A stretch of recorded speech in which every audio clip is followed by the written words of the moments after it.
Well, Mark, Catherine, we know San Diego police officers put their lives on the line to protect the public, and unfortunately, sometimes they have to use force to do it. Now, the department says these numbers aren't necessarily a bad thing. In fact, it shows that police officers are more often choosing options that are less likely to injure someone in most cases, and the data is a great training tool. It's to determine the effectiveness of the force used so that it can be evaluated by our training division. They can look at it and see how our training is going, if anything needs to be changed, if new training needs to be implemented. It's just a way of us looking at ourselves and trying to be the best police department that we can be.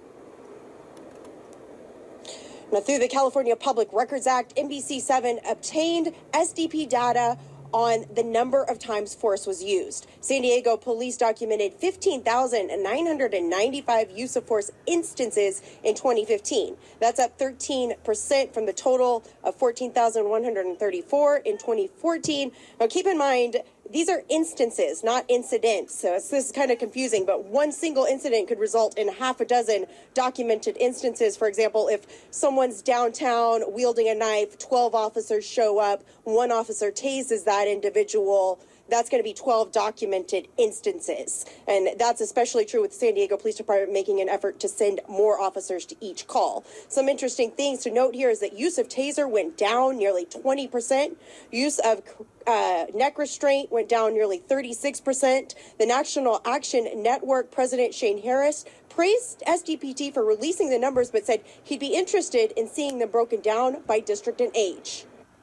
We hope to see these numbers go down. But as I stated before, that comes based on police being held accountable. I think that the police chief needs to use her muscle to step her game up and to challenge those within the force and to hold those in the force more accountable. You can take a look at all this